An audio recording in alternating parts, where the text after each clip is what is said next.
Welcome to Inside the Economist's Mind. Today, we're diving deep into something pretty fundamental, actually, to how Australia's economy works.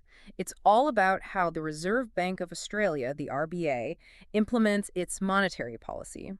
You sent over some material from the RBA itself, which is great, and we're going to unpack it, try and give you a really clear picture of the tools they're using. Think of it as demystifying the levers that influence interest rates and, ultimately the flow of money in the economy. Exactly. And the RBA has laid out their approach pretty clearly in these sources. It's quite comprehensive, covering everything from their sort of bedrock techniques right through to the more recent adaptations, especially post-COVID. Yeah. Our goal here is really to look beyond just the headlines, isn't it? To really understand how the RBA turns policy decisions into reality on the ground. Okay, let's unpack this then. We should probably kick off with the absolute core of it all, the cash rate target. Hmm. The RBA's own material is clear. This is their main tool.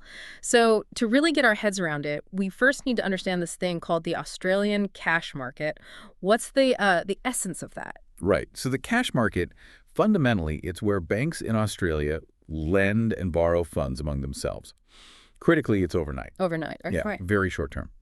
And the interest rate they charge each other for these overnight loans, that is the cash rate. It's basically the price for banks to get hold of those immediate overnight funds. Gotcha. And like you said, before the COVID pandemic hit, managing this cash rate target was pretty much the RBA's main day-to-day job in terms of policy implementation. It was the key active tool. Right, so it's this very specific, super short-term lending club just for banks. Hmm. And the currency they're using, so to speak, are these exchange settlement balances or ES balances. What exactly are those? Why are they so important? Yeah, think of ES balances simply as digital cash reserves. Each bank holds an account at the Reserve Bank itself. Just like, you have an account at your local bank. These financial institutions have accounts at the central bank.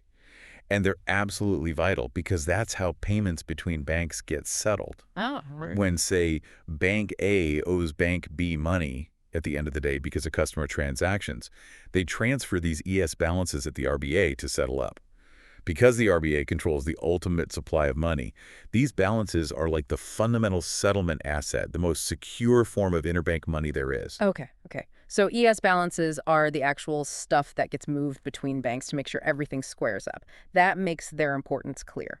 Now, how does the RBA actually make sure the interest rate on borrowing these balances, the cash rate, stays where they want it, stays near their target? The material talks about demand and supply. Exactly. It works like any market, really. There's demand for ES balances from the banks. This can, fluctuate day to day depending on how many payments their customers are making, maybe their own internal liquidity needs, that sort of thing. And then there's the supply side.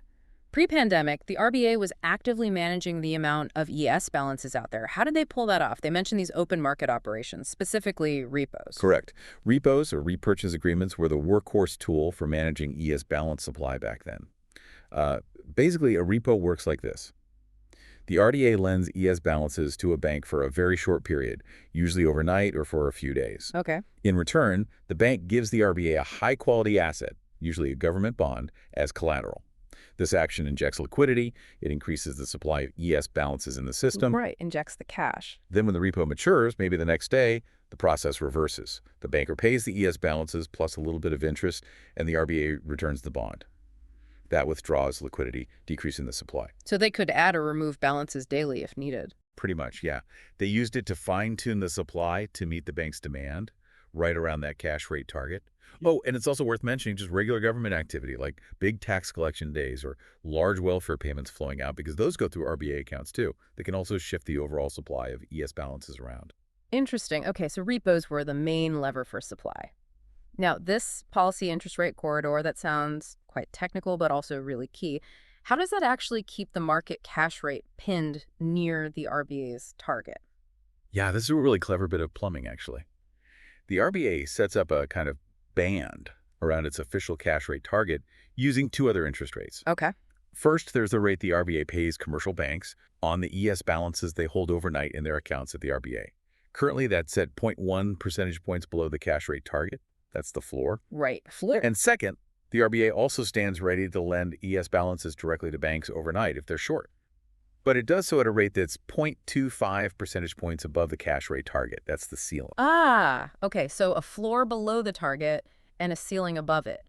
Why does that setup work so well to keep the actual market rate, the one banks charge each other, hemmed in? Well, it creates really strong incentives for banks to trade with each other somewhere within that corridor. Think about it from a bank's perspective. If you suddenly find yourself short of ES balances near the end of the day, why would you borrow directly from the RBA at that higher ceiling rate? Right. If you can almost certainly find another bank in the cash market that has surplus balances and is willing to lend them to you overnight at a rate closer to the actual cash rate target, or at least below that ceiling. Okay, yeah, you'd look for a better deal first. Exactly. And conversely, if your bank ends the day with extra ES balances, you wouldn't want to just leave them sitting in your account at the RBA earning that lower floor deposit rate. Mm-hmm. If you could lend them out to another bank in the cash market and earn a rate slightly higher than the floor, probably somewhere closer to the actual target rate. Ah, I see. So no bank wants to lend below the floor because they can just get that rate from the RBA risk-free.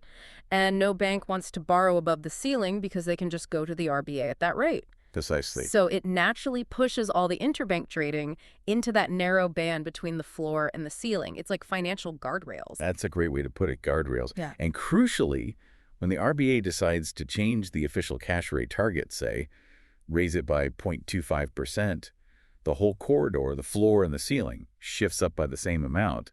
The incentives stay exactly the same, just at a new level. Clever. Now, the material you sent makes a big point about a major shift because of COVID-19. It says the RBA basically stopped doing those daily open market operations, those repos, to manage supply.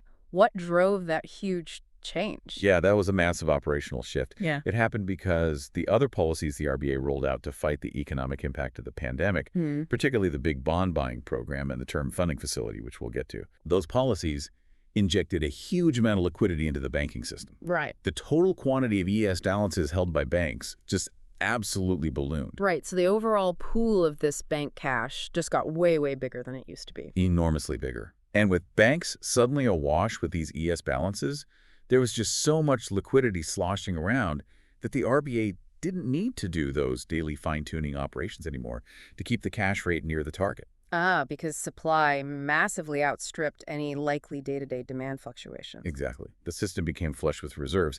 And a key consequence of that, which the RBA notes, is that the actual traded cash rate in the market now usually sits very close to the floor of that policy corridor or that deposit rate the RBA pays on ES balances. Because banks have plenty of reserves, there's less incentive to lend them out at much higher rates. Wow, okay, so that's a fundamental change in the day-to-day mechanics. The old way of constantly tweaking supply just wasn't necessary anymore. That leads us nicely into those unconventional tools the RBA used during that period. Let's start with forward guidance. What does that actually involve? Forward guidance is essentially about communication. It's the central bank telling the public, and especially financial markets, what its future intentions are likely to be regarding monetary policy. So, signaling. Yeah, exactly. Yeah. Managing expectations. The RBA gives clear statements about the specific economic conditions they'd need to see before they'd consider changing policy, like raising the cash rate.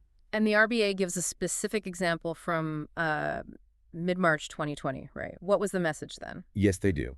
In mid-March 2020, amidst all that initial pandemic uncertainty, the RBA stated very clearly that they wouldn't expect to increase the cash rate target until they saw real progress towards their goals of full employment, and importantly, until they were confident that inflation would be sustainably back within their 2 to 3% target range. And critically, based on their forecasts at that time, they explicitly said they didn't expect those conditions to be met for at least 3 years.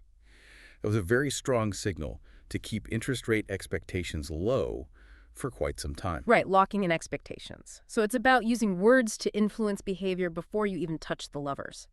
Okay, then there were the asset purchases, bond buying. What were the main aims there?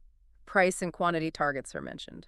Yeah, the bond purchases had a couple of key objectives. Firstly, they wanted to put downward pressure on longer-term interest rates across the economy. Not just the overnight cash rate, but yields further out. Okay, why? Lower long-term rates mean lower borrowing costs for businesses looking to invest and for households maybe taking out mortgages. It's another way to stimulate the economy. They also wanted to ensure the government bond market, which is crucial, continued to function smoothly during a very volatile period. Liquidity was important. And they had specific targets. They did. Initially, they had an explicit target for the yield on the 3-year Australian government bond. They aimed to keep it around the same level as the cash rate target, which was 0.25% at the time. That was the price target part. Right. They also had a broader program of purchasing government bonds, both federal and state territory bonds, across a range of maturities, basically to lower yields generally compared to where they otherwise would have been. That was more of a quantity aspect, though they didn't usually pre-announce exact amounts. Okay, and how did they actually do these purchases? Where did the bonds come from? Where did the money go? This is important. The RBA bought these government bonds in the secondary market. Meaning not directly from the government issuing them? Correct. They bought them from existing holders, like banks, superannuation funds, investment managers, and so on. And how did they pay for them?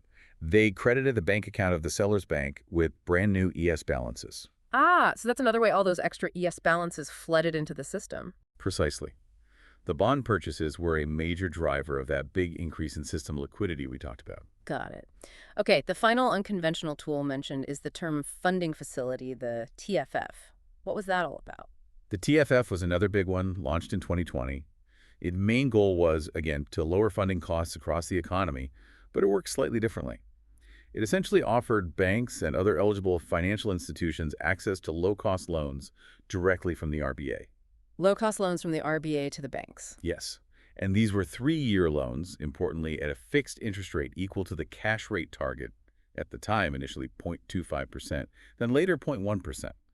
Now, that rate was significantly lower than the bank's usual cost of borrowing funds for that kind of term in the market. Okay, so the RBA was basically giving banks a direct line to really cheap money for 3 years. What was the intended knock-on effect? The explicit intention was that by drastically cutting the bank's own funding costs, the banks would then have more room and more incentive to pass those savings on. In the form of lower interest rates for borrowers. Exactly. Lower rates on loans to households and businesses, making borrowing cheaper, hopefully encouraging spending and investment, and supporting the economy through the pandemic downturn. Right. And this TFF, it had a specific lifespan. It did. The window for banks to draw down new funding under the TFF closed in June 2021, and all the 3-year loans that were taken out under the facility are scheduled to mature, meaning they need to be repaid by June 2024. So that chapter's closing. Okay, quite a significant intervention then, directly impacting bank funding costs for a set period.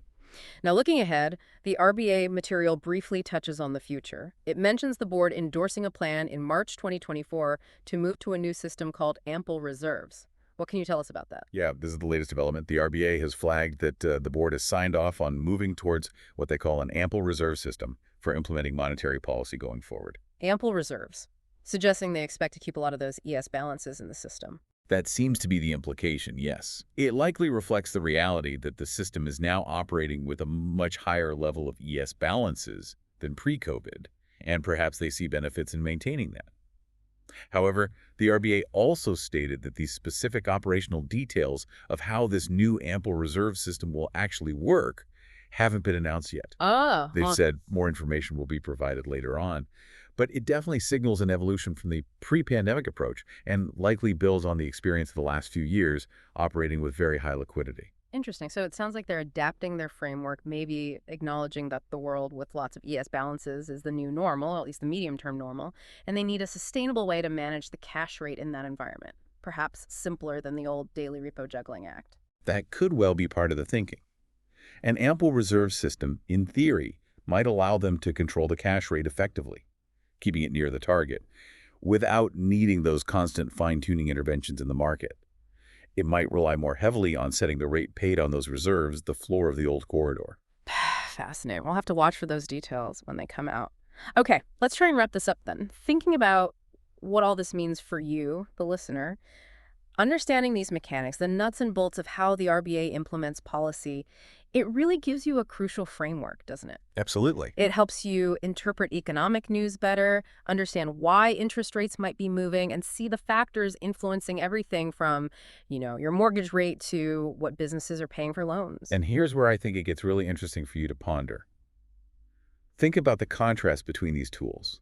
You've got the sort of steady hand of the cash rate corridor guiding things in normal times. Then you have the much more direct, forceful interventions like bond purchases or the TFF during major crises. Yeah. What does the use of these very different tools tell us about the challenges the RBA saw at different points in time? And looking forward, What might this plan shift towards ample reserve signal about how they see the economy and the financial system evolving? That's a great point. And it raises one final question for you to maybe mull over after this. Just how powerful is a central bank's communication? Think about that forward guidance example.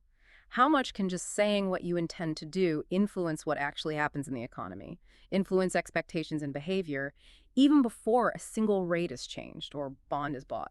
The power of expectations. It's a really fascinating interplay between words and actions.